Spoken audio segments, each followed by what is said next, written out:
എങ്ങനെയായാലും റിപ്പബ്ലിക്കൻ പാർട്ടിയിൽ ചേരുന്നതിൽ അസാംഗത്യമൊന്നുമില്ല. കാരണം നമ്മുടെ ആശയങ്ങളുമായിട്ട് ചേർന്ന് പോകുന്നവരാണ്.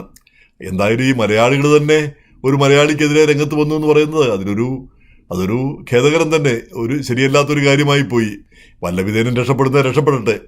ഇനി ഈ പാർട്ടിയെ പറ്റി പറയുമ്പോൾ ഈ ഡെമോക്രാറ്റിക് പാർട്ടിയുടെ ഒരു പ്രശ്നം എന്താണെന്ന് വെച്ചാൽ, പിന്നെ നമ്മുടെ ആളുകളെല്ലാം ഡെമോക്രാറ്റുകളാണെന്നുള്ളൊരു ധാരണയാണ്. പുതിയ കുടിയേറ്റക്കാരെല്ലാം ഡെമോക്രാറ്റുകളാണെന്നുള്ളൊരു ധാരണയിലാണ് പാർട്ടി നേതൃത്വം എപ്പോഴും മുന്നോട്ട് പോകുന്നത്. അപ്പം അങ്ങനെ വരുമ്പം ഈ ഇന്ത്യക്കാരൊന്നും ഡെമോക്രാറ്റിക് പാർട്ടിയിൽ ഉന്നത സ്ഥാനങ്ങളിലൊന്നുമില്ല. രണ്ടിടത്ത് ഇന്ത്യക്കാർ ഗവർണറായി, ലൂയിസിയാനായാലും പിന്നെ സൗത്ത് കരോളിനായാലും രണ്ടുപേരും റിപ്പബ്ലിക്കൻ പാർട്ടിക്കാരാണ്.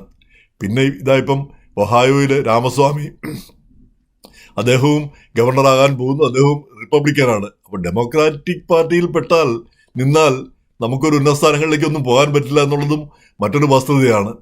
എങ്ങനെയായാലും കേസുകളുമൊക്കെ ചിക്കി ചകഞ്ഞുകൊണ്ട് വരുന്നത് അത് മറ്റൊരു പ്രശ്നം.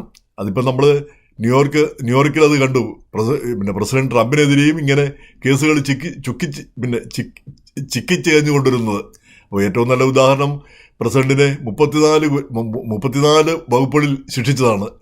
അത് വാസ്തവം പറഞ്ഞാൽ വായിച്ചിട്ട് സങ്കടം തോന്നിപ്പോയി. എന്താണ്, ട്രംപ് ഒരു ബില്യണറാണെന്ന് നമുക്ക് എല്ലാവർക്കും അറിയാം. അദ്ദേഹം ഏത് രീതിയിൽ പണം ഉണ്ടാക്കിയാലും ഒരു ബില്യണർ ആയിട്ടുള്ള ആളാണെന്ന് നമുക്കറിയാം. അദ്ദേഹമാണ് ആ ഒരു പെങ്കൊച്ചിന് സ്റ്റോർമി ഡാനിയൽസിന് $130,000 നഷ്ടപരിഹാരം മിണ്ടാതിരിക്കാൻ വേണ്ടി കൊടുത്തു. അത് അദ്ദേഹത്തിന്റെ ഏതോ കണക്കിൽ പെടുത്തി അദ്ദേഹത്തിന്റെ അന്നത്തെ വക്കീല് മുഖേന കൊടുക്കുകയാണ് ചെയ്തത്. അപ്പോൾ അത് ഭയങ്കര കുറ്റവും ഭയങ്കരമായ പ്രശ്നങ്ങളെല്ലാം ഉണ്ടാക്കി.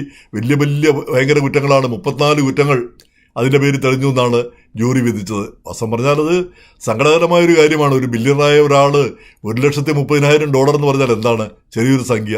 അദ്ദേഹത്തെപ്പോലെ ഒരാൾക്ക്, ഇപ്പം നമ്മളെപ്പോലുള്ളവർക്ക് ഒരുപക്ഷെ അതൊരു വലിയ സംഖ്യ ആയിരിക്കാം. ആ ഒരു സംഖ്യ കൊടുത്തതിൻ്റെ പേരിൽ അത് പല കണക്കുകളിൽ കൊടുക്കും. പണക്കാരെല്ലാം അങ്ങനെയൊക്കെ തന്നെയാണ്. ബിസിനസ്സുകാരെല്ലാം പലതരം കണക്കുകളിലാണ് അങ്ങോട്ടും ഇങ്ങോട്ടും തിരിച്ചും മറിച്ചുമൊക്കെ കൊടുക്കും. ഇതിനൊക്കെ ഇത്രയും വലിയ കുറ്റങ്ങളൊക്കെ ചാർത്തി കഴിഞ്ഞാൽ സ്ഥിതി എന്താ?